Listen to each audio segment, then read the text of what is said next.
Bonsoir à tous, content de vous retrouver encore aujourd'hui. Nous sommes mardi 20 février 2024. Nous nous sommes ratés le vendredi dernier, c'était pas de notre volonté, mais aujourd'hui nous nous retrouvons pour cette édition du dialogue avec virtuel. Nous allons avoir la joie aujourd'hui de recevoir Madame Douce Eri Lubambo. Et nous aurons aussi notre correspondant en Espagne qui va nous donner les nouvelles de l'Espagne. Je vous souhaite encore la bienvenue, vous qui nous suivez à travers YouTube, à travers Twitter, X, à travers aussi Facebook et à travers Instagram. Nous allons passer à peu près 1 heure de temps ensemble pour découvrir donc notre invité du jour, que je vais d'abord saluer. Bonsoir, Madame Douce Eri Lubambo. C'est comme ça qu'on prononce, je crois. Exactement, c'est comme ça.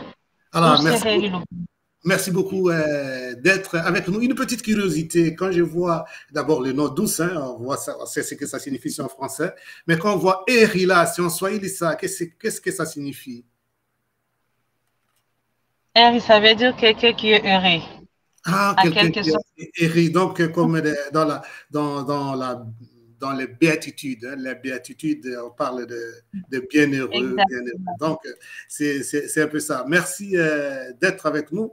Je m'en vais aussi saluer notre correspondant fidèle au poste toujours en Espagne.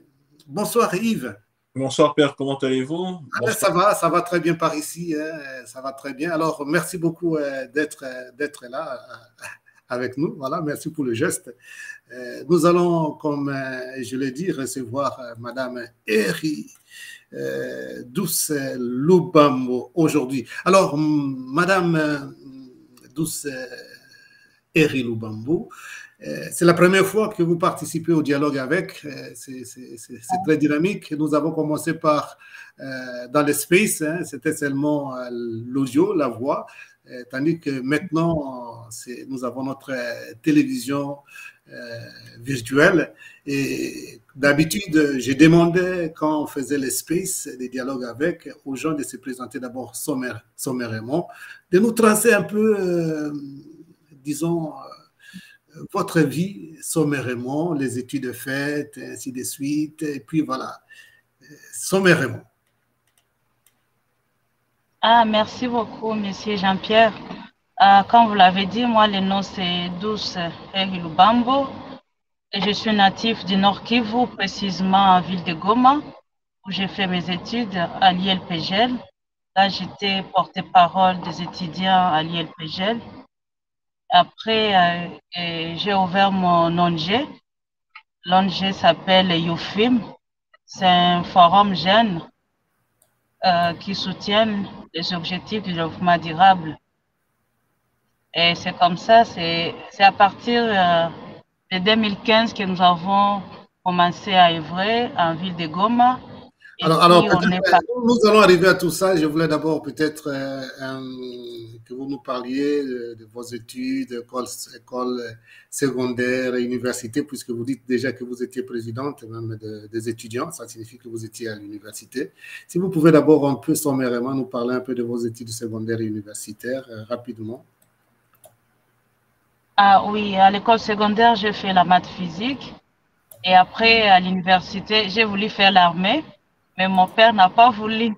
L'armée? C'est comme ça que, par accident, je me suis retrouvée faire l'économie. J'ai fait l'économie industrielle. L'armée, on va revenir un peu après pour que vous nous disiez pourquoi vous avez voulu faire l'armée. D'abord, voilà, vous avez fait d'abord, disons, les études secondaires, puis vous êtes allé à l'université pour faire l'économie, c'est ça? J'ai fait l'économie industrielle. Et après, j'ai continué mon 3e cycle en matière électorale pour être expert à organiser des élections. C'est ce qui m'a poussé à faire ça à l'école électorale. Ah, ok. Alors, quand vous avez fini maintenant, vous avez fini les études, vous êtes économiste, et alors, d'abord à l'université, vous avez été présidente des étudiants. Oui. C'est ULPGL, c'est une abréviation. Qu'est-ce que ça signifie? Pays En fait, c'est l'abréviation U, c'est Université libre des pays des Grands Lacs. À Goma. Donc, vous étiez présidente de tous les étudiants. Oui, oui, oui. Et comment est-ce que vous étiez candidate pour être à ces postes ou bien comment? J'ai commencé par au campus des filles. Là, on nous appelait les mères du homme. On avait fait les élections et ils m'ont élu comme mère du homme. Et c'est sur base de ça que les filles ont maintenant fait ma campagne pour que l'année qui suivait, pour que je postule comme présidente des étudiants.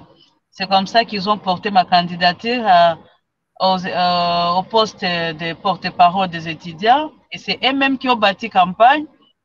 Et c'est comme ça que je me suis retrouvée face aux 4 garçons.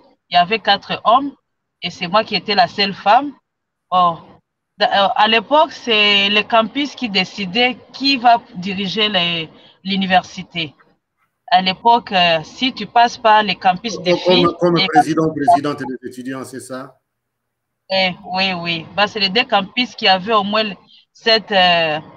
ils avaient cette force d'impliquer ou de te faire pousser ou de te faire accepter dans la masse des étudiants. Et comme moi, je faisais déjà partie du campus, c'est eux-mêmes qui ont maintenant porté ma candidature. Et je me suis vue présidente des étudiants comme ça. Et à l'époque, c'est à l'époque où moi j'exerçais ces fonctions qu'il y avait eu hausse des frais académiques. Et là, c'était un cauchemar pour moi parce que là, tout le monde voulait voir comment je vais gérer la situation. Parce qu'il devait et vous l'avez bien géré? Oui, oui, parce qu'il y avait eu hausse, bon, tu sais, avec la pression quand on a encore le sang chaud, il fallait faire la pression, il fallait faire cette pression. Quand même, ils ont pu diminuer par rapport au montant qu'ils avaient fixé au début. Et on n'est pas, parce que quand on fait des négociations, on ne va pas quitter comme on est venu. Il faut céder d'une part. C'est comme ça que je me suis retrouvée que, bon, si les 100%, on est arrivé à 20%. Si les 20%, donc moi, je m'étais dit que c'était déjà une réussite. Oui, voilà. C'est un peu Alors, tant ça. mieux. Et ça, c'est un peu votre vie d'étudiante où vous étiez présidente donc, des étudiants. Et alors, vous avez fini en quelle année vos études? C'était en 2015. Oui, en 2015. Alors, nous allons maintenant commencer un peu le vrai dialogue. Depuis 2015, qu'est-ce que vous avez fait, Madame Douce Eri Lubambo? Alors, en 2015, il y a eu certaines organisations qui m'ont contacté, vu que j'étais très actif dans des mouvements associatifs. Il y avait UNFPA qui m'avait contacté pour que je sois l'ambassadrice d'un projet où on devrait faire les groupes comme des carrefours de jeunes dans chaque université pour parler ainsi. Donc, les sujets sans tabou où les filles doivent s'exprimer, ceux qui n'arrivent pas à parler dans leur famille ou à leurs parents. Nous, on peut les orienter pour ne pas tomber dans des pièges ou avoir des difficultés. Donc, si le sujet c'était zéro mariage, zéro grossesse et zéro infection en milieu universitaire. Et ça, on l'avait fait dans toutes les universités. Et en tout cas, on a découvert beaucoup de choses, beaucoup de choses. Parce que les formations que ces filles ramassaient dans les milieux informels, ça les poussait à faire, par exemple, il y a une dame qui avait fait l'avortement, il y avait un taux qui a été très élevé parce qu'ils ont ramassé les informations informelles. Mais quand ils sont passés par nous, on leur a expliqué comment faire d'abord s'abstenir. Si tu n'arrives pas à t'abstenir, là maintenant, tu dois aussi avoir les notions de planning familial. Comment se préserver pour ne pas tomber grosse. Voilà les conséquences quand tu as de la grossesse en cours de l'université. Qu'est-ce qui va t'arriver après? Et demain, si on doit chercher à avoir un gouverneur ou quelqu'un qui va diriger une grande institution, tu ne serais pas un bon profil parce que tu n'auras pas fini les études. Et on leur aussi sensibiliser sur les infections et aussi sur les mariages aussi. Quand tu te maries avant l'université, quel danger que tu vas courir et tu vas plus, et 90% n'ont plus le courage de continuer les études après avoir pris l'engagement de se marier avant de finir les études. Ça, on l'avait fait avec UNFPA, mais aussi avec l'ambassade du Japon. Et on avait aussi fait un projet pour former les pêcheurs et les informer aussi sur les lois qui régissent la pêche sur les lacs Kivu. La plupart des pêcheurs se trouvaient aller à côté ou aller dans l'autre camp du Rwanda. Ils sont arrêtés et tout ce qui va avec la prison, tout ça. Alors, on devrait être informé la loi qui régisse la pêche sur les lacs. Deuxièmement, aussi, on devrait aussi les montrer les techniques de pêche modernes, mais aussi, on devrait aussi régler quelques conflits qui existaient entre les pêcheurs. Ça, on l'avait fait avec l'ambassade du Japon. Et à part ça, nous avons aussi fait des petites conférences avec la MONUSCO section JAR, sur les violences basées sur les genres, en quelque sorte. Bref. Alors, on voit bien que la chance était de votre côté. Hein. Donc, d'abord, comme étudiante, vous étiez présidente donc des étudiants, et puis alors sollicité après vos études par des organismes ou des ambassades. Et ça s'est terminé là, et votre vie, puisque peut-être vous deviez aussi nous parler un peu de ces mouvements ou quoi.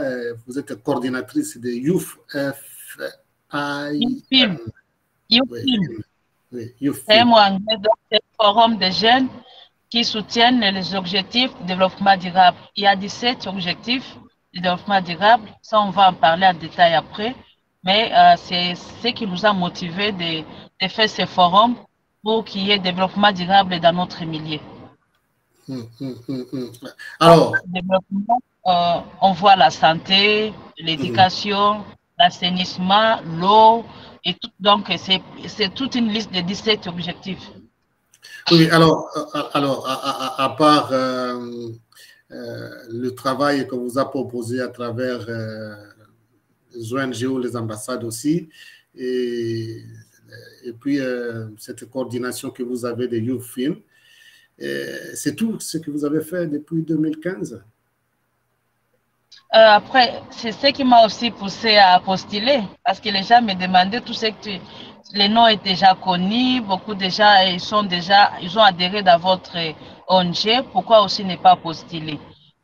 Alors que j'étais encore étudiante, je me suis lancée dans la politique, j'ai postulé au national, à la députation nationale et aussi au sénatorial. Tout en étant étudiante, oui. Ah oui, mais oui. Madame, une curiosité, Madame Douce, quand même, pour postuler comme ça au niveau national, il faut quand même avoir des moyens pour faire la campagne. Vous en aviez? Au fait, la campagne ne commence pas le jour des élections. Ça débute des années, tout ce que vous faites, tout votre comportement que vous affichez à travers les gens.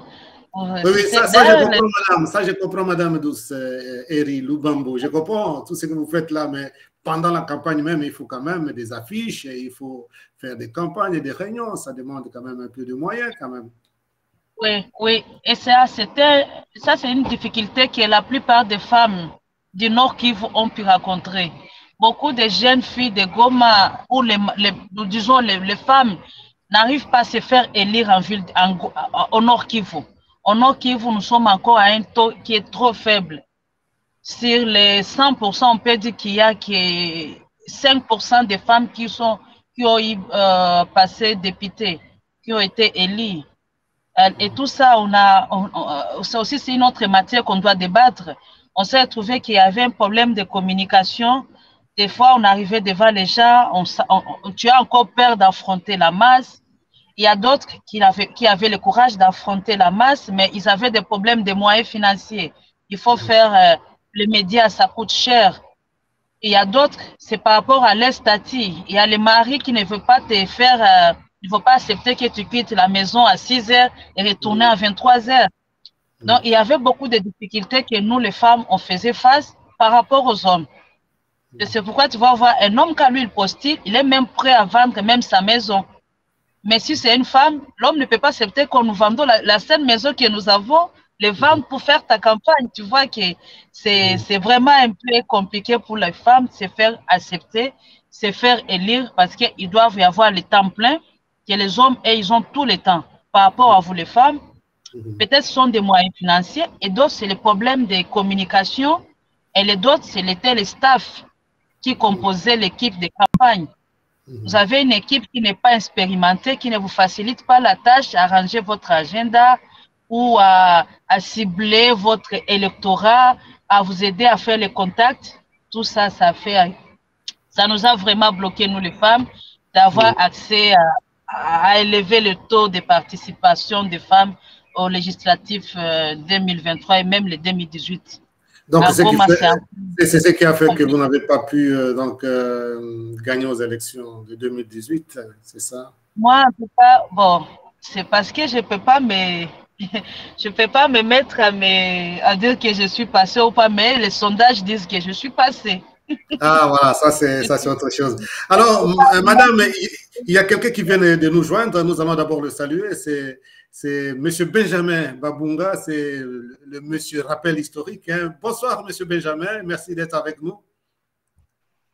Bonsoir, Padre, et bonsoir à tous ceux qui sont connectés à ce moment.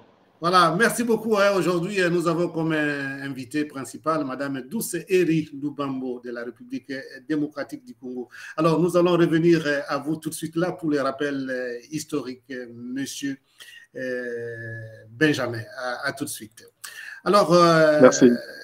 Mme Douce Eri Lubambo, nous allons continuer le dialogue avec vous après cette petite pause.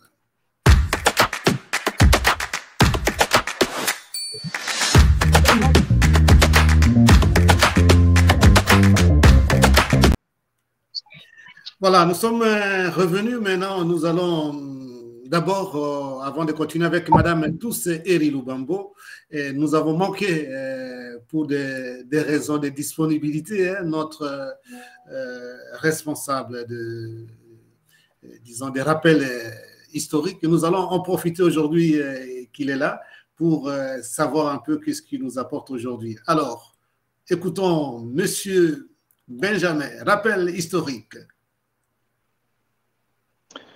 Merci beaucoup, Padre. Comme je l'ai toujours fait à chacune de nos émissions, j'essaie un peu de faire des rappels historiques par rapport aux dates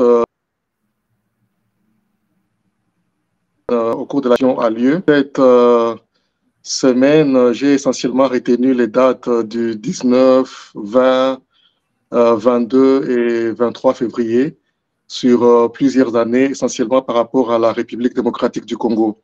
Alors, le rappel que j'ai, le premier, c'est le 19 février 2019, où le patriarche Abdoulaye Herodia Nombassi est décédé. Alors, Abdoulaye Herodia a été vice-président de la République démocratique du Congo, mais aussi un des pionniers de la politique congolaise, parce qu'il a beaucoup évolué aux côtés de Mzee Laurent Désiré Kabila, d'abord durant les années fin 60 et le début des années 70, lorsqu'ils étaient encore les rebelles, et toutes les années où Mzee Kabila a disparu. Ils ont toujours été ensemble jusqu'à ce que Mzee Laurent Désiré Kabila prenne le pouvoir en 1997. Et c'est là où Herodia Abdoulaye va apparaître et il va être ministre. Et à un moment, il sera même ministre des Affaires étrangères, essentiellement en 1998, lorsque le pays fait face à la deuxième guerre qui est conduite par le Rwanda et l'Ouganda.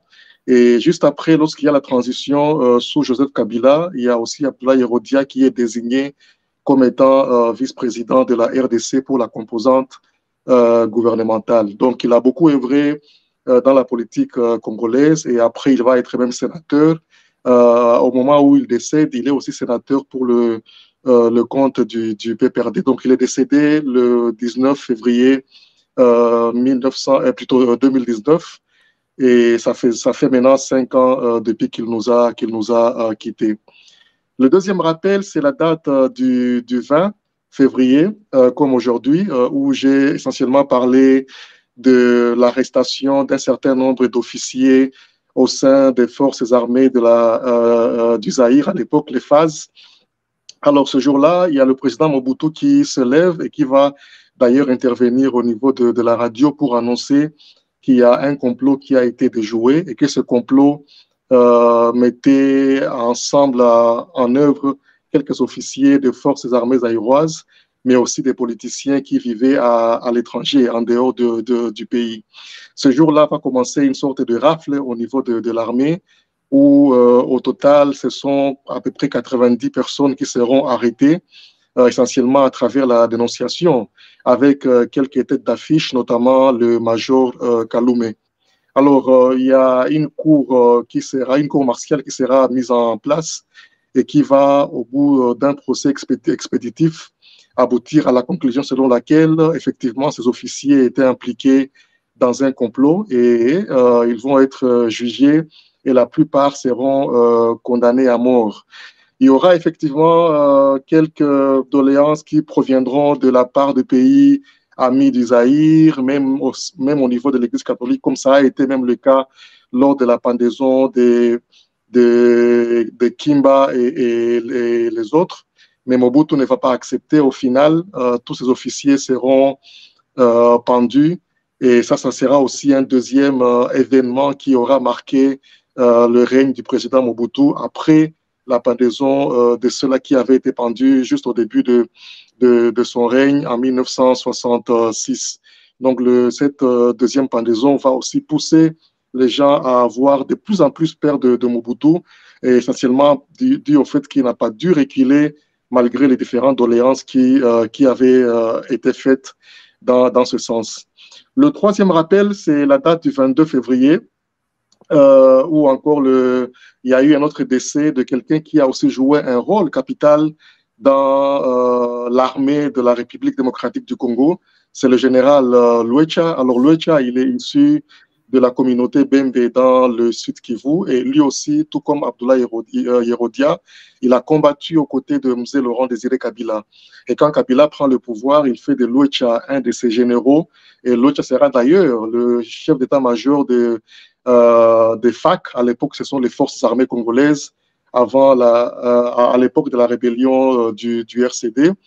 Et on dit aussi que lorsque Mzee Laurent Désiré Kabila décède et que toutes les personnes qui lui étaient proches à l'époque vont se réunir pour voir dans quelle mesure combler le vide, que Luecha fait partie des officiers qui auraient proposé que Joseph Kabila, le fils de Mzee Laurent Désiré Kabila, prenne le pouvoir. Donc, il était un grand combattant Maïmaï qui a aussi fait ses preuves pendant les guerres de Moulélé dans l'est du pays, mais aussi lors de l'agression du pays en 1998. Donc voilà les trois événements majeurs que j'ai retenus pour cette semaine, notamment le 19 avec l'arrestation, avec plutôt le décès de Yerodia Abdoulaye, le 20 l'arrestation d'un certain nombre d'officiers de FAZ qui avaient été accusés de fomenter un coup contre Mobutu, et le 22 février le décès aussi du général Luecha. Je vous remercie. Alors, en tout cas, merci beaucoup, monsieur Benjamin Babunga, pour ces rappels historiques. Hein. C'est vraiment très formatif pour nous, et ces rappels pour que nous ne puissions pas oublier ce qui s'est passé à travers le monde, et surtout en République démocratique du Congo. Alors, Madame Douce Eri Lubambo, qu'est-ce que vous avez retenu, par exemple, hein, quand vous suivez comme ça ces rappels historiques? Ça vous rappelle quelque chose?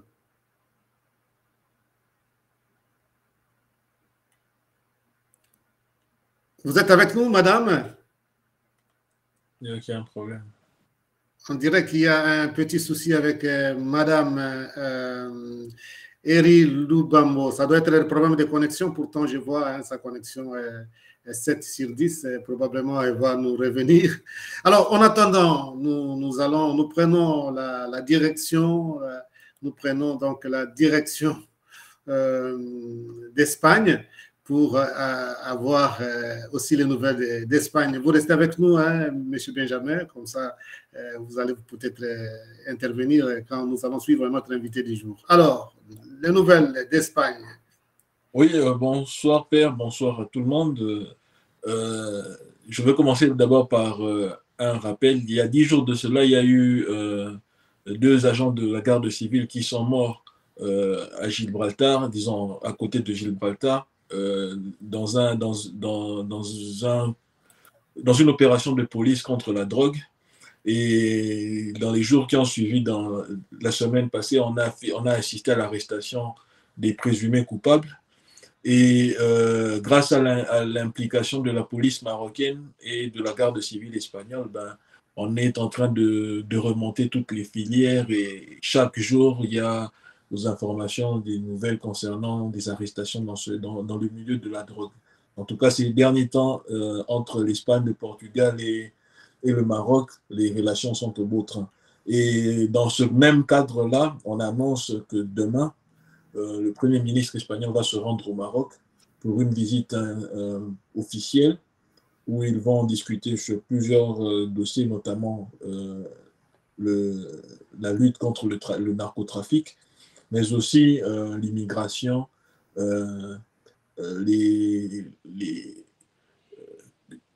l'appartenance à l'OTAN, ou bien les implications avec l'appartenance à l'OTAN et à un autre niveau stratégique, il y aura aussi une rencontre entre le Premier ministre espagnol et le roi Mohamed VI, chose qui n'avait pas été faite la dernière fois. Parmi les actualités du jour ou de ces derniers jours, on doit aussi stigmatiser le fait que la police, disons la justice suisse, est en train de se poser des questions quant à l'investigation qui avait été faite par le juge espagnol García Castellón concernant le groupe politique Tsunami démocratique.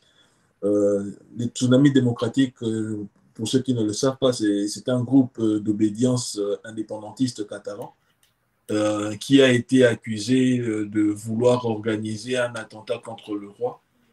Et l'une de ses leaders se trouverait, j'emploie le conditionnel, se trouverait en Suisse, et la justice espagnole a lancé un mandat d'arrêt et demande, pas un mandat d'arrêt, mais une demande de localisation à laquelle le procureur helvétique est en train de donner une fin de non-recevoir parce qu'il estime que l'enquête a été bafouée et elle est partisane. Parlant du roi, nous entrons dans une petite page rose, même si elle ne l'est pas vraiment. On va célébrer le 142e anniversaire, le vendredi, de l'Académie royale militaire de Saragosse. Et pour la première fois, l'infante Éléonore, la fille du roi Philippe VI, va assister à cette manifestation en revêtant la tenue militaire. Et ceci entre dans le cadre de sa formation comme prochaine chef de l'État espagnol.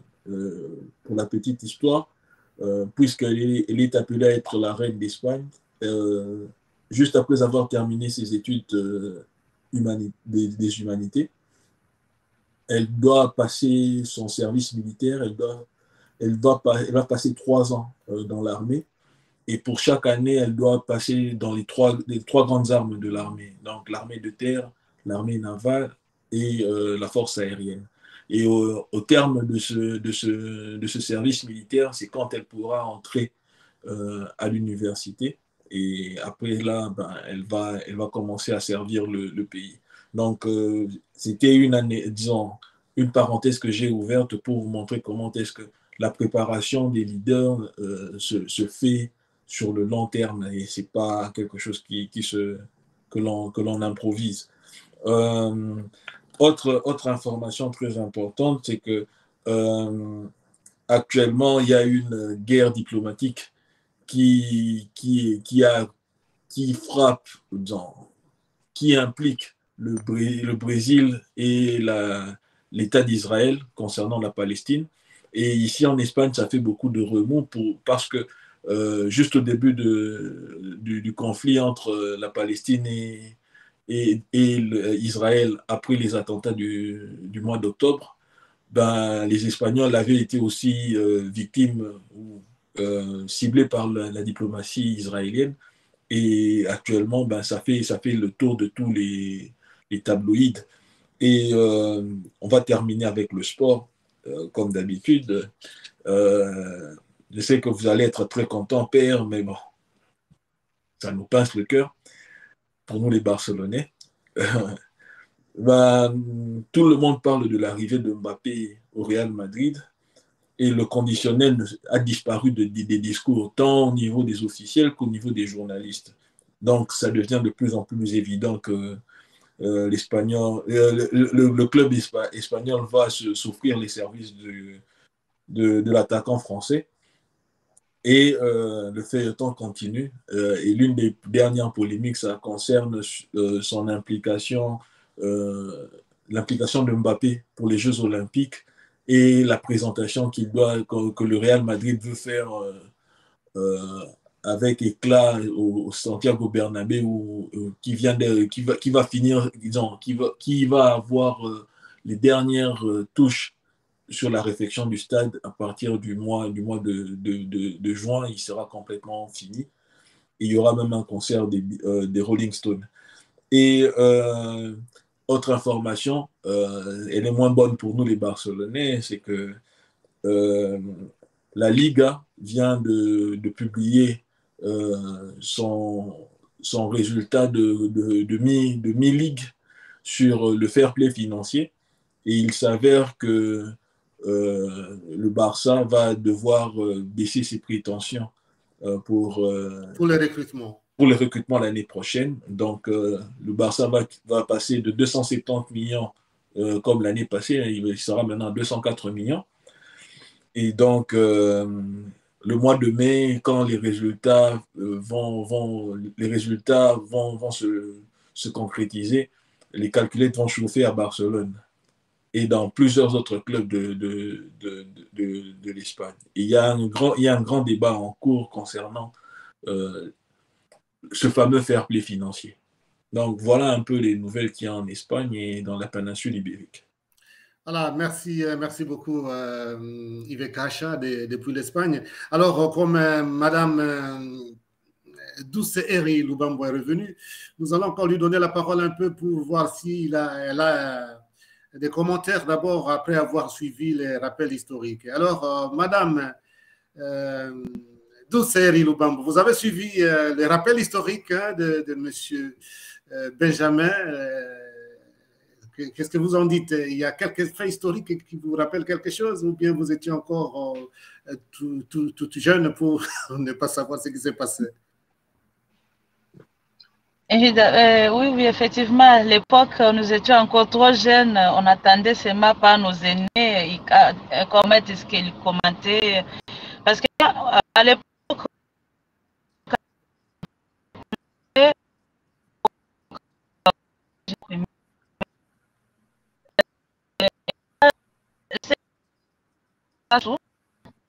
qui était voisin de Botte. Et je me rappelle, il était venu nous prendre, il nous a mis dans le camion, on a fait un tour avec lui au quartier. C'est l'image qui est vraiment gamine. Alors, il a pris tous les quartiers, il nous a mis dans son véhicule, il nous a fait un petit tour au quartier et il nous demandait si on veut quoi, comme des jouets, des biscuits. Et là, c'était comme on ouvrait des boutiques, des magasins des Libanais, on prenait des histoires, il disait à chacun prendre ce qu'il veut et puis il nous faisait retourner à la maison le soir. C'est ça l'idée que ça, c'est que moi je me rappelle de la guerre de Kabila à Mouzé. Il avait y entré des Kadogo. Voilà, bon, ce sont quand même des souvenirs et des rappels historiques. Et alors, Monsieur Benjamin Babunga, vous avez suivi aussi les nouvelles d'Espagne. Est-ce que vous avez un petit commentaire avant qu'on ne reprenne Madame Eri Lubambo? Ben, ce qui a marqué le plus, c'est l'élément où il a mentionné le fait que celle qui va prendre le trône a dû passer par un service militaire et ça, je pense que c'est très, très important, hein. Je pense que chez nous, on en a parlé à plusieurs reprises en disant qu'il est important que nous puissions nous rassurer que nous pouvons aussi avoir beaucoup de réservistes, comme c'est le cas dans certains pays, notamment le Rwanda, le pays avec lequel nous sommes en conflit actuellement. Ça permet à tous les citoyens du pays d'être préparés et que si jamais le pays est en guerre, on sait que toute la population peut contribuer d'une manière ou d'une autre. Il est vrai que chez nous, ça fait une sorte de faiblesse. Les gens peuvent étudier, les gens peuvent faire l'armée, mais après, il nous manque une certaine ruse que l'on ne peut obtenir que si on a fait l'armée ou on est passé par une formation paramilitaire. Et je pense que ça, c'est quelque chose qui m'a beaucoup frappé, voyant qu'un pays comme celui-là, où on sait que quelqu'un qui pourra par la suite aller sur le trône, mais qui doit absolument passer aussi par un service militaire obligatoire pour être quelqu'un de bien préparé par rapport aux fonctions qu'il aura à occuper. C'est l'élément qui m'a le plus frappé. Alors, merci beaucoup, Monsieur Benjamin Babunga. Vous restez encore avec nous. Nous allons maintenant reprendre notre invité du jour, Madame Douce Eri Lubambo. Alors, Madame Lubambo, il y a maintenant l'aspect de cette ONG, je crois, Youth Film. Alors, vous allez un peu nous parler un peu plus de ça, des activités, de ce que vous faites dedans, et pour que nous puissions comprendre. Et puis, alors, les autres membres de l'équipe de dialogue avec vont aussi vous poser des questions, pas moi nécessairement. Oui, ce que je disais par rapport à notre ONG YouFilm, on est plus avec les jeunes et les adolescents parce qu'on sait que c'est eux qui doivent être formés et informés sur leur santé et tout ce qui va avec la formation. Et ce qui nous a plus marqué, c'est de voir qu'il y avait il y avait encore cette timidité dans l'adolescence où ils ne voulaient pas avoir cet rapprochement avec leurs parents. Et quand nous, on a essayé d'établir d'abord les climats de confiance, et ils ont été ouverts et on les a vraiment accompagnés parce qu'il y avait eu beaucoup de ces jeunes adolescents qui se sont laissés manipuler par les gens de mauvaises intentions. Ils les ont amenés dans les drogues, d'autres ils ont été dans des avortements et d'autres ils ont eu des infections. Mais par peur de parler à leurs parents, en tout cas, on a découvert beaucoup de choses. Aujourd'hui, on est en train de rétablir ce climat de confiance parce qu'à l'âge d'adolescence, avec les parents, c'est comme l'opposition et la majorité, la plupart dans certaines familles, c'est comme ça. Alors, c'est ça, c'est qui nous a, on sait vraiment beaucoup, on a beaucoup accentué sur l'aspect-là de l'information et aussi de les former sur la santé et de la reproduction. Mais à part ça, on continue toujours à travailler aussi avec les pêcheurs dans les conflits parce qu'entre eux aussi ne s'attendent pas, c'est toujours des conflits et quand il y a des conflits, il y a aussi l'insécurité qui survient sur les lacs. Ils sont en train de s'entretuer entre eux-mêmes sur les lacs et avec ça, nous avons, avec les peu de moyens que nous avons pu réunir, on les a achetés des Motorola pour qu'ils puissent être en communication avec les gens qui sont de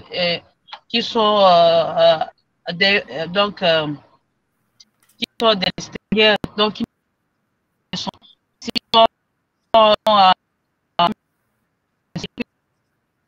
de l'extérieur. Et aussi, on les avait aussi équipés d'un hors-bord en cas de secours s'il y a des malaises qui surviennent sur les lacs. Bon, à part ça, maintenant, là, nous sommes en train de voir avec les filles qui vivent dans les cas de déplacés. Comment on peut les occuper avec, dans la coupe-couture et aussi dans la cuisine améliorée, la pâtisserie, la charcuterie.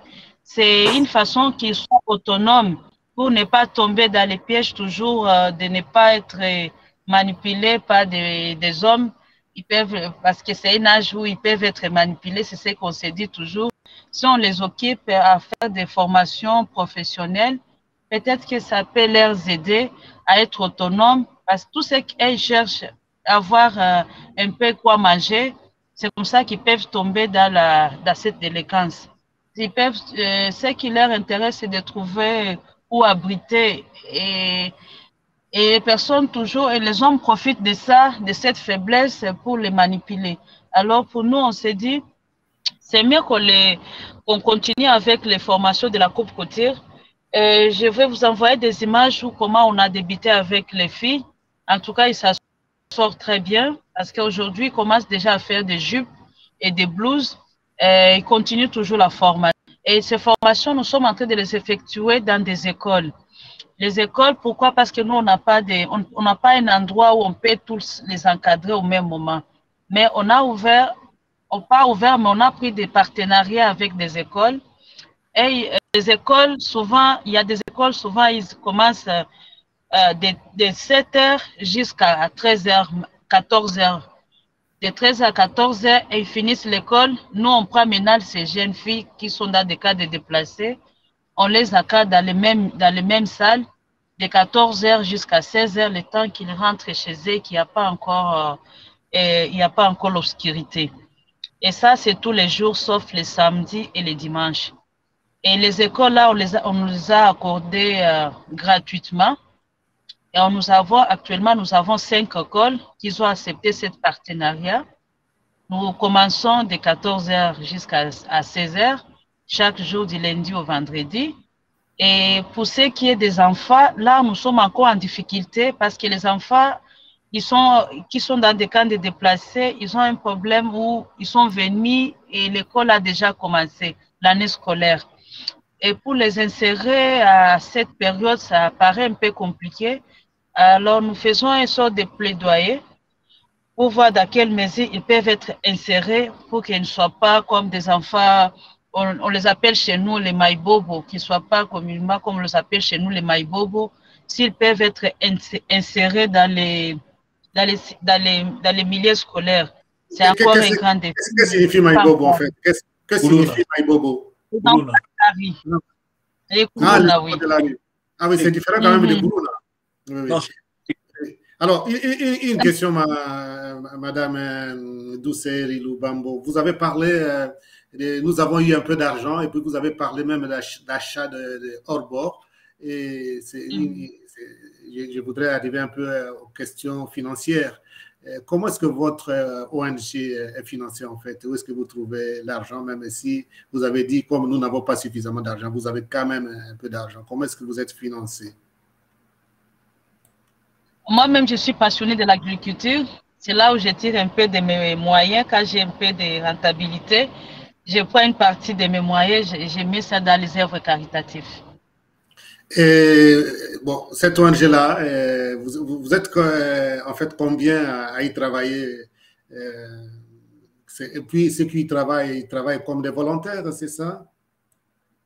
En tout cas, la plupart, en tout cas, l'équipe en entier, ils travaillent comme volontaires, mais quand il y a des financements, c'est là où... Vous êtes à peu près à combien? Comme un nombre de 15 qui sont actifs. 15.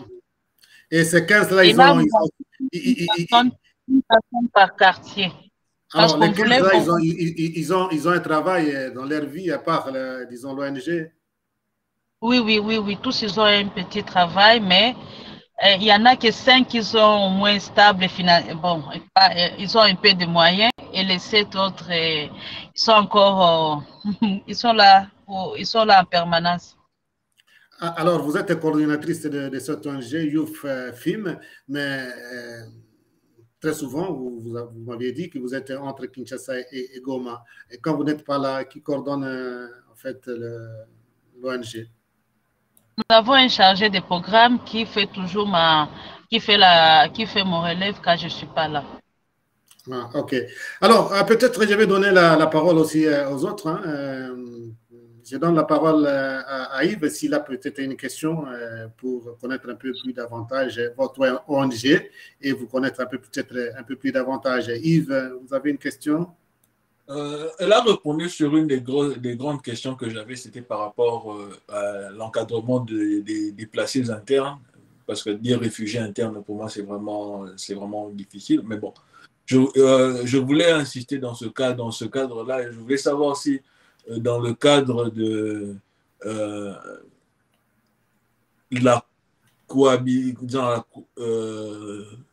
comment on dit ça encore en français? Dans le cadre de l'unité nationale et compagnie, si le gouvernement, ou bien vous avez déjà touché le gouvernement pour vous accompagner dans vos activités, surtout par rapport aux déplacés internes. Je n'ai pas bien compris la question. Vous avez dit? Par rapport aux déplacés internes, prenons par exemple le programme pour essayer de scolariser les enfants qui sont déplacés. Le programme pour aider les jeunes filles pour ne pas tomber dans la délinquance ou bien disons, dans tout ce qu'il y a comme affres qui vont avec le fait qu'ils soient des déplacés internes. Est-ce que le gouvernement, tant national comme provincial, vous accompagne dans vos activités ou dans vos actions? En fait, on n'a pas encore de bons contacts. Tu sais, tout doit se passer par des connexions. Il faut que quelqu'un puisse vous connecter vers le ministre. Trouver le ministre, ce n'est pas facile. Vous pouvez faire les audiences.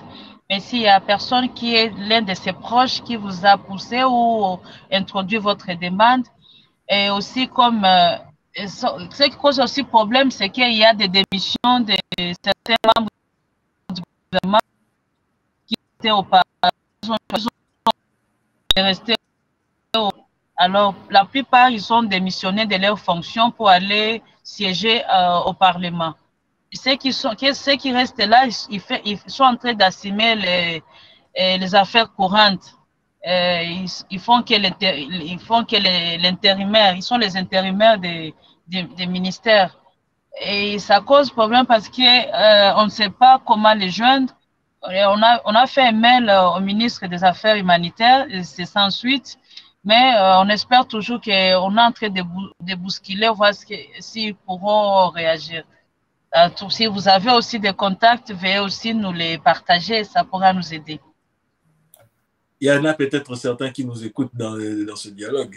Donc, on croise les doigts, mais à toutes fins utiles, je demanderai au père de nous mettre en contact. On verra comment est-ce qu'on peut aussi intervenir dans votre action, parce que moi, je suis aussi de l'Est, je suis de... Oui, l'histoire nous pince, donc... On a secours. Oui. Ok, alors, Madame Douce Eri Lubambo, quand vous voyez un peu votre ONG, le travail que ça fait, et ça c'est une question un peu qui relève peut-être de la subjectivité, quand vous voyez votre ONG et quand vous voyez aussi de l'autre côté les ambitions que vous aviez, je ne sais pas si vous continuez à les avoir, vous faites probablement partie d'un parti politique. Où est-ce que vous trouvez que c'est mieux de servir les gens dans une ONG comme ça ou bien dans un parti politique selon vous?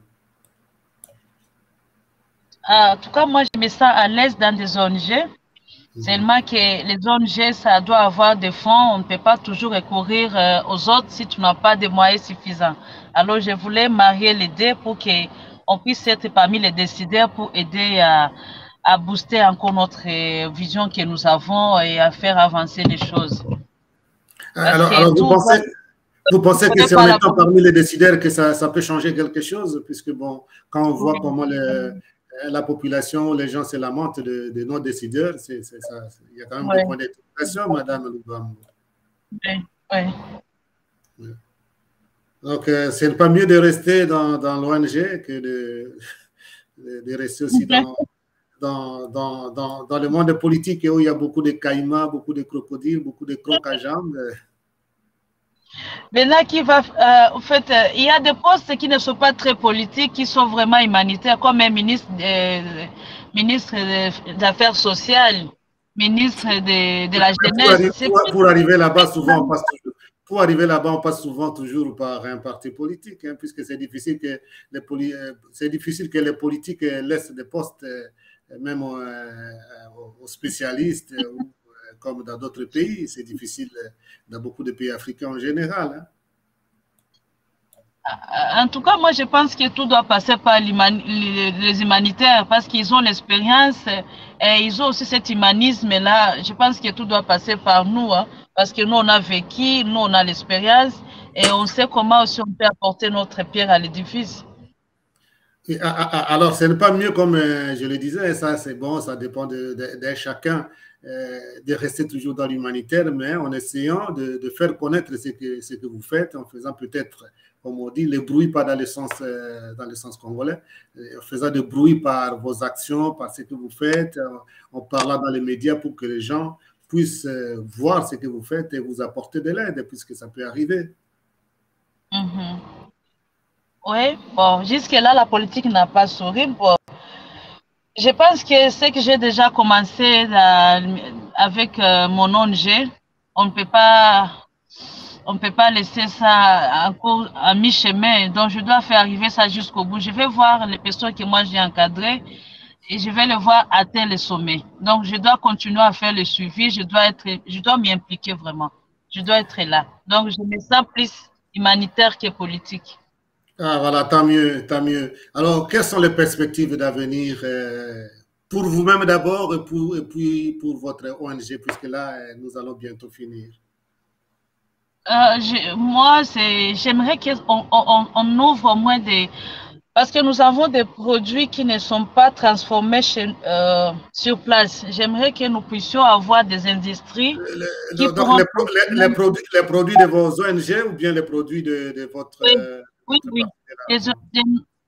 Nous avons une école où nous formons uniquement les gens sur la transformation comme des tomates. On fait des tomates, des conserves. Vous voulez dire l'école de votre ONG, c'est ça? Oui, j'aimerais que ça voie le jour et que nous soyons capables de faire produire et transporter à l'extérieur. En dehors que ça soit consommé localement et qu'on amène aussi vers l'extérieur aussi, c'est que nous avons produit chez nous. À Goma, nous avons une terre arabe. À Goma, nous avons tout ce qui est culture, l'agriculture, ça marche très bien chez nous à Goma. Donc, je ne vois pas que quelqu'un qui vit à Goma venir encore manger ou consommer des histoires qui viennent de l'extérieur, alors que nous avons tout ce que nous avons chez nous, ça nous suffit. Il suffit seulement qu'on y ajoute seulement un peu de la politique. Donc, on industrialise les choses et on transforme sur place, on consomme et l'excédent, on amène ça dans les pays voisins. Alors, comme Yves Kacha a dit, par exemple, qu'il pourrait donner sa contribution, puisqu'il peut passer par moi, puisque j'ai dû vous contacter pour faire cette émission. Et les autres qui ne devront pas passer par moi, s'ils veulent, par exemple, venir en aide à votre ONG Youth Film, qu'est-ce qu'ils peuvent faire? Est-ce que vous avez suffisamment, par exemple, de contacts qui permettent aux gens de vous joindre, par exemple, votre compte X ou Twitter, ainsi de suite, pour que les gens, les bonnes volontés qui veulent faire quelque chose, puisque vous travaillez plus avec les jeunes femmes, n'est-ce pas? Oui. Et alors, quel contact, par exemple, que vous avez pour que les gens puissent vous joindre facilement? Il y a, sur Twitter, il y a mon compte qui est privé, c'est Douce Lubambo. Mais pour ce qui est de Facebook, c'est YouFilm. Attends, je vais encore, parce que ça fait longtemps que nous avons été sur Facebook. Je vais me donner un peu de temps, je vérifie encore pour ne pas... Pas de souci pour ça, mais est-ce que l'ONG n'a pas un numéro, par exemple, qui ne soit pas un numéro d'une personne privée, ou Oui, que, par exemple, vous pourriez rendre ça public dans un de vos comptes, le numéro de oui, l'ONG, afin que les gens puissent vous contacter, ça serait un peu plus facile, puisque oui. Il faut, Facebook et oui, les autres, là, ça, parfois, c'est un peu complexe, non? oui. Pour le numéro, c'est plus 243 9 97 39 25 69. Ça, c'est le numéro de l'ONG. Oui, Oui, oui. Alors, ce serait peut-être mieux de mettre ça dans votre, comme c'est le numéro de l'ONG, ce n'est pas un numéro privé, de mettre ça dans votre compte, ou disons, dans votre compte même Twitter, de préciser que c'est le numéro de l'ONG. Comme ça, les gens ne pensent pas que c'est votre numéro pour chercher à vous déranger autrement. oui, Alors, oui. oui. Alors, même si c'était déjà le mot de la fin, je ne sais pas si vous avez quelque chose à dire encore d'autre pour votre ONG, surtout pour vous-même, comme mot de la fin. Tout ce qu'on peut dire, c'est, en tout cas, on appelle toute personne de bonne volonté de venir se joindre à nous, aider ces filles, ces jeunes filles qui ont besoin d'être formées, d'être informées aussi, de les aider à traverser cette période d'adolescence, à les donner tout ce qu'il faut, donc les capacités, les compétences, pour qu'ils soient aussi à mesure de diriger notre pays. Donc, ils sont l'avenir de demain, donc on doit les préparer aujourd'hui. Quand on les prépare, donc on doit travailler sur leur mental, et la santé et la formation qui va avec aussi. Et pour ce qui est des enfants, on aimerait que si le gouvernement peut s'y impliquer, parce que ces enfants qui sont là en train de vagabonder dans les quartiers, ils sont venus des retours de Massissi, ils veulent aussi intégrer l'école. Et si le gouvernement peut s'y impliquer pour qu'on puisse avoir un programme adapté à leur situation, qui retrouve d'autres aussi, donc qui se retrouvent aussi, qui se retrouvent encore intégrés dans les milieux scolaires. Voilà, merci, Madame Douce Eri Lubambo. Alors, peut-être notre ami Yves Cache, un petit mot pour conclure, 30 secondes. En tout cas, moi, merci beaucoup, Père, pour l'invité que vous nous avez apporté aujourd'hui. Son message et son combat, c'est quelque chose que nous vivons dans notre chair, et donc merci beaucoup à elle aussi pour les efforts et pour le travail qu'elle fait. Et j'invite les auditeurs à se joindre à nous pour donner de la force à son mouvement et à son organisation. Et comme dernier mot, le geste. Voilà, merci. Merci beaucoup. Un grand merci à Madame Douce Eri Lubambo, comme dit son nom, les deux prénoms, c'est Douce d'abord, elle est douce, et puis surtout le nom Eri, bienheureuse ou bienheureux. On a besoin de personnes de bienheureux, puisque comme dit ou disent les béatitudes dans l'Évangile, ils ont beaucoup de récompenses de la part du Seigneur. Donc, Madame, je vous remercie d'avoir accepté notre invitation. Le dialogue avec elle là, donc quand vous avez besoin de dire quelque chose, c'est gratuit. Vous ne m'avez pas payé pour ça.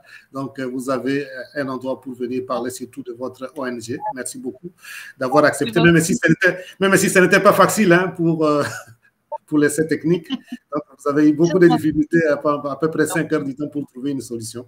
Alors, prochainement, nous vous attendons, vous aurez un peu plus d'expérience pour des problèmes techniques. Merci Yves pour la fidélité. Nous remercions aussi Monsieur Benjamin Babunga pour le rappel historique et qui nous a manqué depuis quelque temps à cause de ses obligations professionnelles. Alors, nous remercions pour le reste tous ceux qui nous ont suivis à travers YouTube, à travers Facebook, à travers Twitter, à travers aussi Instagram. Vous allez retrouver cette émission demain, mercredi, pour la rediffusion à 14 h, mais l'autre rendez-vous, ça sera vendredi à 19h30 avec le même plaisir et donc, disons, la même fidélité. Au revoir et à très bientôt.